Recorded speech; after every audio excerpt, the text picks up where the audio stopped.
अस्सलाम वालेकुम नाजरीन। जैसा कि आप देख सकते हैं कि आज कुछ मुख्तलिफ सा सेट है और मुख्तलिफ से लोग हैं, मुख्तलिफ अंदाज में हम बैठे हुए हैं। तो ये लाइफ विद फरा की स्पेशल एपिसोड है और ये इसलिए है कि आजकल पूरे अमेरिका में लोकल बॉडीज़ के इलेक्शन हो रहे हैं और शुगरलैंड क्योंकि बहुत ही डाइवर्स सिटी है, अमेरिका का one of the most diverse city. तो यहाँ पे जो इलेक्शंस हो रहे हैं उसमें बहुत सारे पाकिस्तानी भी पार्टिसिपेट कर रहे हैं और दूसरे लोग भी पार्टिसिपेट कर रहे हैं। तो आज हमारे साथ जो कैंडिडेट हैं ये हैं शुगरलैंड के मेयर के लिए और इनकी पर्सनालिटी में बहुत फ्रेंडलीनेस है। He is just like a people person and a lot of knowledge behind it. बहुत सारी पॉलिटिक्स में इन्होंने अपने काम किए हैं। तो आज हम इनसे पूछेंगे कि शुगरलैंड के मेयर के लिए ये शुगरलैंड में क्या क्या तब्दीलियां लेकर आएंगे और उनसे हम लोगों को, पाकिस्तानियों को और हमारी कम्युनिटीज को क्या क्या फायदा होगा। तो हम वेलकम करते हैं प्रोग्राम में William Fergusson, who is running for mayor of Sugarland. Hello, Mr. William. Well, howdy. Howdy. Howdy. So nice to be here today. Thank you so much. Thank you so much.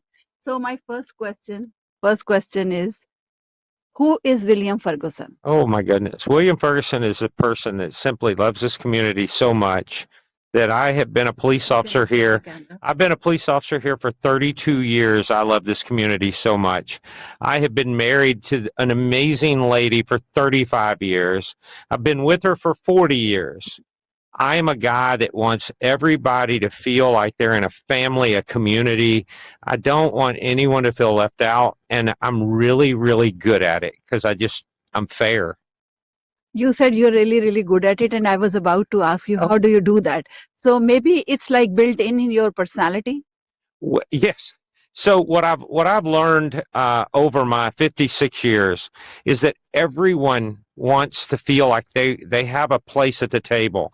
That and anytime you exclude anyone at all, they are forever harmed, and you don't want to do that. So you want to invite people to the table. Whatever projects we're working on, whatever is going on in our community, everyone needs to be there. And I've been really, really good at doing that. And I feel like that's why people seem to come to me and have problems. We resolve them together. It really works well.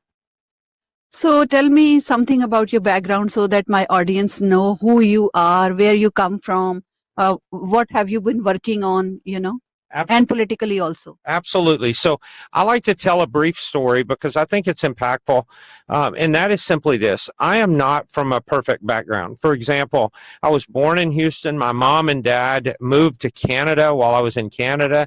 They separated. I got left there.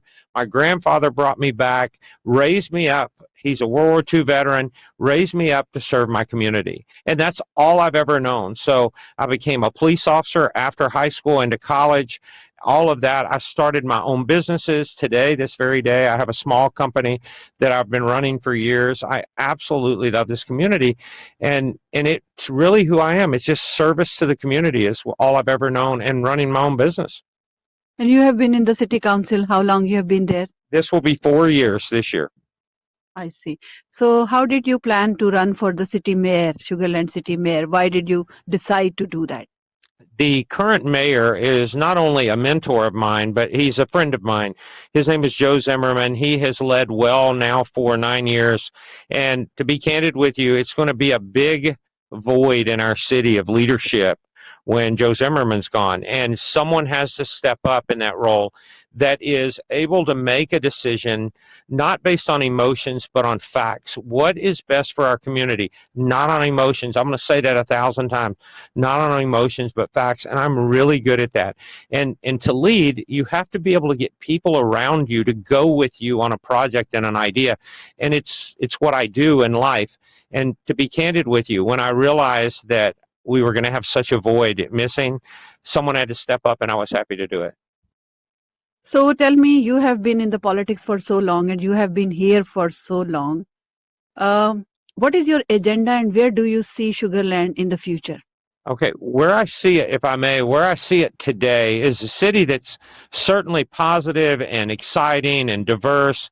But what I'm watching happening, sort of quietly watching, I see our diversity not as a strength every day, but almost as a dividing weakness. And as long as that happens, if we continue to allow our community to divide, it's going to not be a positive place in the future, because we're all going to have our own corner of the city, and it's not going to feel like a community. So that's going to be undone. You've been around me enough already to know I won't sit idly by while that happens. So it's important that we first unite our city. The second thing that has to happen is we are missing our 30 and 40-year-olds in our community. When they are not here, you lose retail, you lose entertainment, but you need housing, you need jobs. So we have to bring our 30 and 40-year-olds back. How do you do that? We have developers and investors that are just waiting to get involved and help us do exactly that. We're going to bring them all to the table. We're going to express our desires. We're going to listen to their desires, and we're going to put a plan together, and we already have a lot happening. In fact, just keep your ear to the ground right now. Lots about to happen in our city that is going to continue to happen over the next 3 years. So hearing that sounds very nice, actually. Yes, ma'am. But practically, it happens very rare that once you are a candidate, you are everywhere. And after that, nobody can see you, nobody can talk to you. You are not accessible. Plus, another question is the jobs for like younger generation. My community feels that they are deprived of the city jobs and all that in the younger generation because of course, a lot of candidates, and then preference goes to somewhere else. How do you plan to, counter that? So and I'm assuming you're familiar with our employment team. We have about 940 employees in our city. What's important for everyone to know is how our city is structured uniquely different than other cities, and that is we have a city council made up of a mayor and our council members, so a total of 7 votes. And then we have a city manager. Unlike Houston, we literally tell our city manager annually, sometimes more often, but annually, exactly what we want done. Our city manager determines every employee that's on our team. So everyone has a fair shake. It is not dependent on the mayor. It's not dependent on council members. We make sure that our city manager is building the team that he or she, in this case he, needs to accomplish the goals that we have set in place. There are fairness standards throughout our system, and Sugar Land is simply known for being that sweet city that there is room at the table for every culture in our employment pool. And if you will look at our team, I do believe you would agree with me. That's like the future. So let's see, let's hope for the best. So let's go to crucial issues. I have few questions which I have been observing for a long time. Please. And that is why Sugar Land does not have their own public hospital. Number 2, why Sugar Land does not have HCC campus in Sugar Land? Because to your knowledge, if you don't know, the campus in Stafford, they charge Sugar Land students out of state fees, double the fees. Yes. I asked the principal and he said, because you people don't pay the taxes to us. That's why. So why we are not thinking about that? Because a lot of people have to pay extra. Like if the semester is 800, we have to pay 1600. The out of district. Okay, so let's kind of take those one at a time. I would like to go to the education piece first, if I may. So locally, we have the University of Houston Sugar Land. It's important that we all understand that the city of Sugar Land has no controls related to enrollment fees or anything to the University of Houston. The Houston Community College that is located in Stafford, not Sugar Land, in Stafford, again, we have no controls over the Houston community. Yeah. And it's important that locally, I personally believe, because I do know what it's like. I had 2 children go through the universities, A&M and University of Houston, and I did, and my wife went through Sam Houston State. Out of district, out of state, all of that is excessive. If the city had any controls over that, we would. Okay, we don't. I want to make sure that's clear. The other part, the hospital district, this is a sensitive subject for me. So right now, our county does not have what we refer to as a hospital district in the county. The city certainly does. We are not financially capable of opening on our own a hospital district for just the city. Right now, the county is considering a hospital district. But to be candid with you, also, that plan doesn't include hospitals currently. That plan that was on the table includes clinics only, which is still helpful. It's a social help to the community. If I had any really, really critical concern daily, we need mental health, period, for our community. How we're going to get there, it's going to be working with our county commissioners, our county judge, and the people to decide, do we want to become a hospital district? I'm not here as a proponent or opponent to it. I'm just telling you there is a great need for mental health in our community, and it starts in Harris County and Houston with the hospital district. This is the first time that anybody answered that question properly. Oh. So, yes, I understand now Yes. that you have no control, but can we work on that? Is it a federal thing? Okay, yes, absolutely, we can work on it. So recently, a dear friend of mine here locally, Dr. Shaw, he was on my podcast, Howdy Fort Bend, and we've actually not released that video because of the timing. You know, you probably know this. There's a time for every video, every story. We've already got it banked, and I've got to tell you, I learned so much from Dr. Shaw, and what I realized is there is a disagreement within the commissioner's court, and that's fine. That's a healthy disagreement.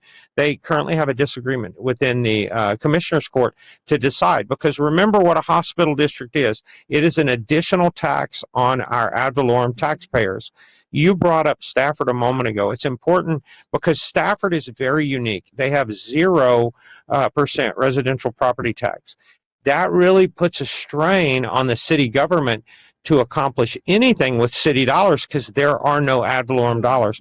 Now in Sugar Land we have those in the county, but what the county would have to do is add a line, an additional tax line to the people. And I'll be candid with you, right now the people are not real excited about adding a line until they realize it's something that's true, effective, and value-based. And that's not been delivered yet. So I understand their skepticism, even in the commissioner's court at this time. Yeah, so this is very clear now that we need a lot of money for that. So is there any alternate for that? Can we get help from the federal or somewhere for that hospital? Fabulous question. Okay, so you nailed it. So that is one, this is one of the alternative is the key. So here locally, and I'm going to pick on, we have local nonprofit hospitals. Those hospitals, if people would just turn their focus on those hospitals, and you have a social service need locally, their doors are open to you without a government ad valorem tax item addition. We don't even have to do it. If people would simply focus on assisting their local nonprofits, you will have mental health, you'll have clinic help, you'll have everything. But what happens is people think every hospital they drive by is something funded by the government. And I've got to tell you, we have local nonprofits that are waiting for your donation dollars to help your neighbors, get the help that they need. So without ad valorem, just focus on your local nonprofits, just like that, and it's fixed. This is a very, very good point. I completely understand, and we will talk more about it because I know some of the nonprofit hospitals, and I understand if we make them better and they can open a branch here or something. But this is the time for a break. For a few minutes, we will go, and then we will come back and talk a lot about the other things. So let's take a break.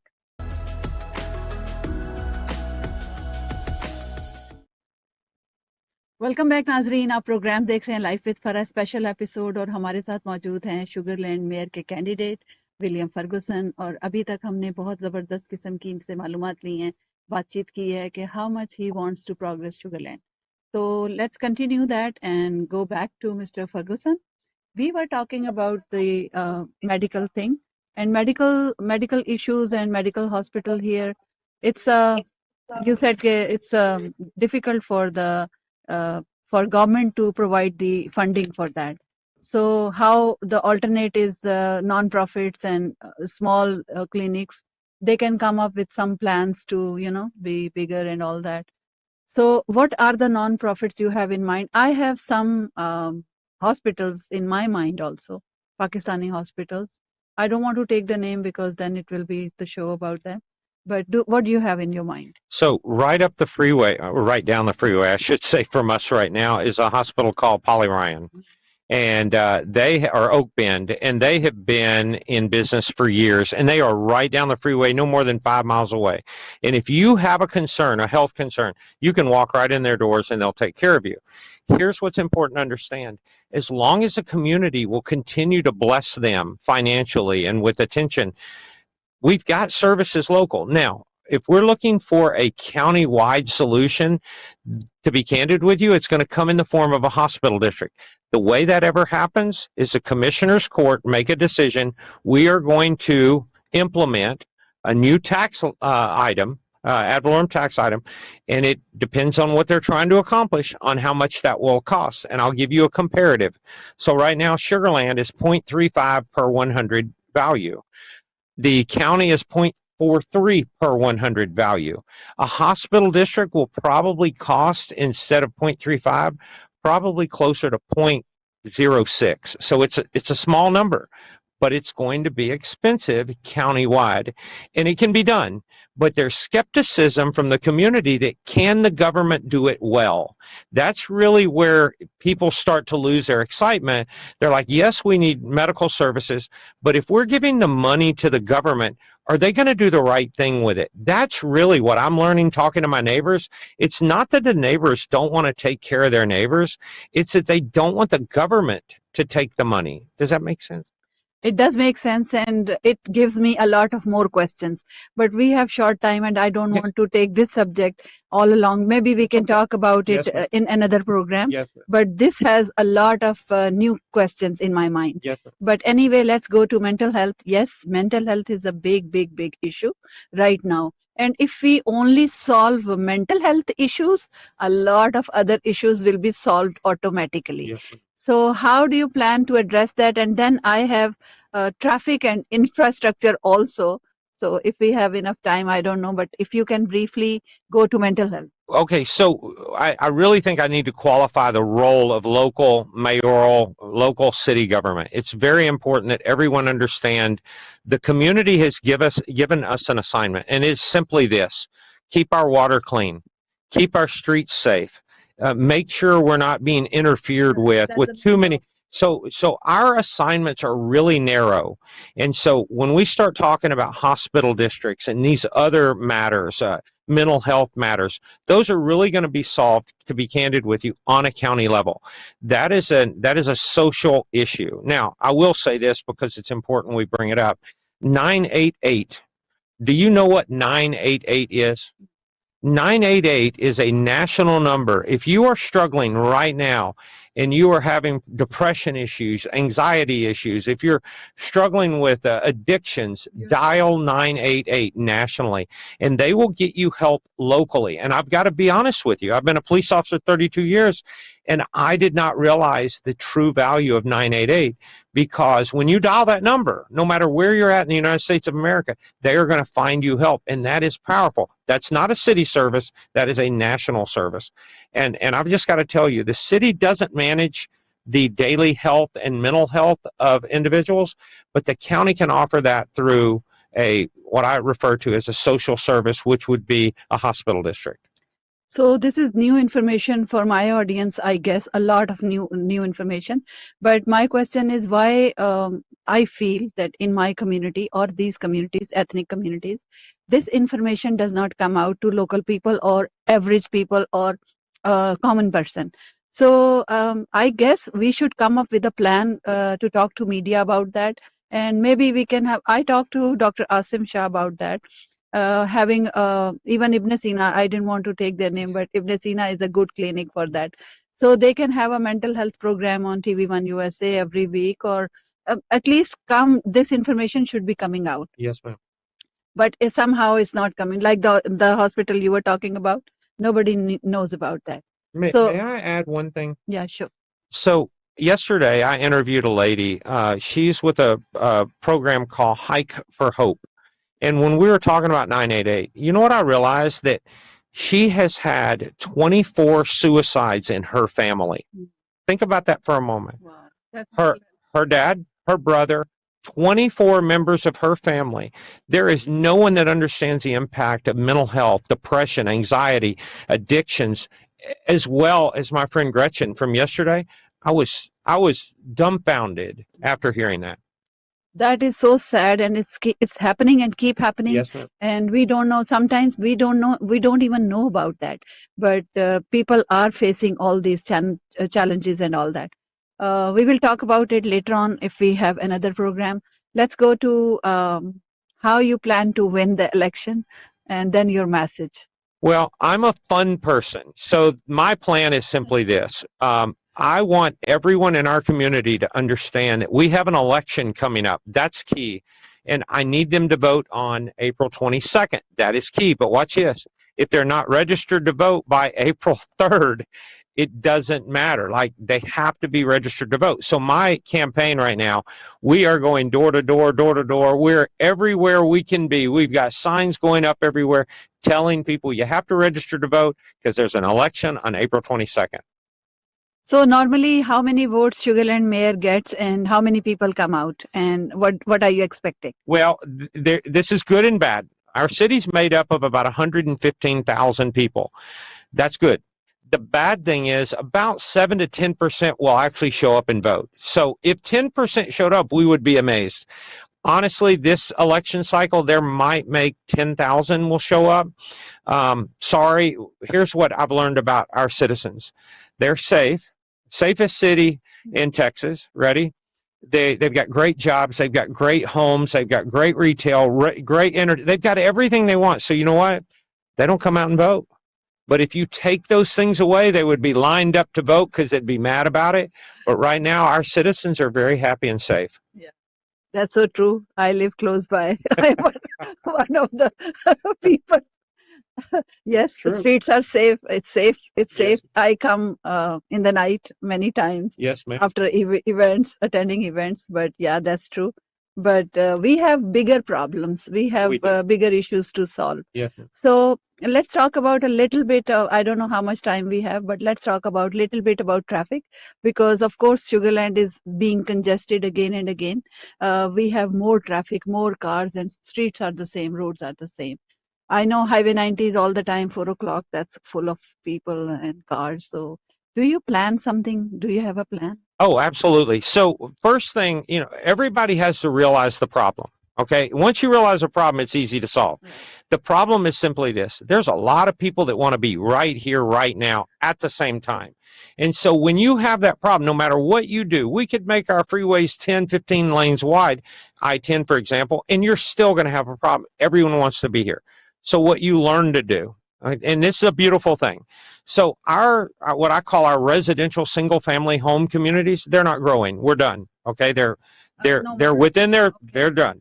So what we have to do is consider development similar to our town center. You've been to town center, where you live there, you go to the store there, you do everything there, so you're not out on the streets. So as you look around and you see all the roadway expansions and everything that we're doing every day, from 59 to University to 90, everything is expanding. But the reality is, as long as people have a desire to be here at the same time, you will forever have a problem unless you can convince people to kind of stay in their smaller community during the day more often. They're not on the road.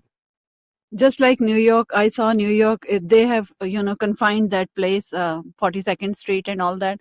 No more cars over there. That just became the tourist spot now. It becomes that. So I think Sugarland is going to be the same thing, especially. We don't want to stop everyone. Yeah, because Highway 6 is so small. Yes, ma'am. So let's go to your message. We have limited time left. I don't want to take your time. Absolutely. Let's go to your message for the election. So my simple message to the community is this.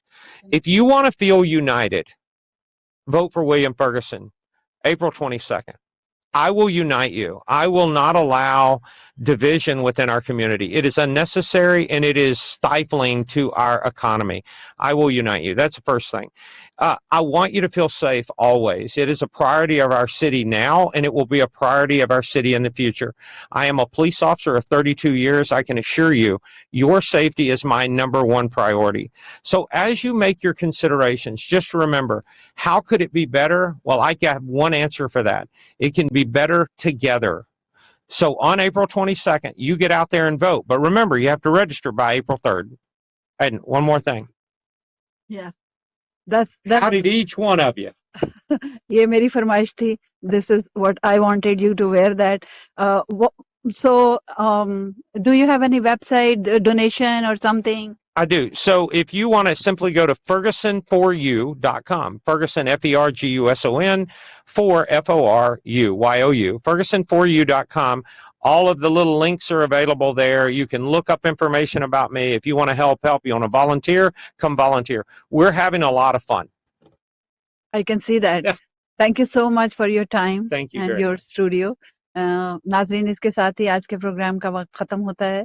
उम्मीद है कि आपको एक candidate के बारे में पता चला होगा और it will be easy for you how to vote and who to vote. इसके साथ ही आज का प्रोग्राम ख़त्म होता है. फराह इकबाल को इजाज़त दीजिए. फिर आपसे मुलाकात होगी. अल्लाह हाफ़िज़.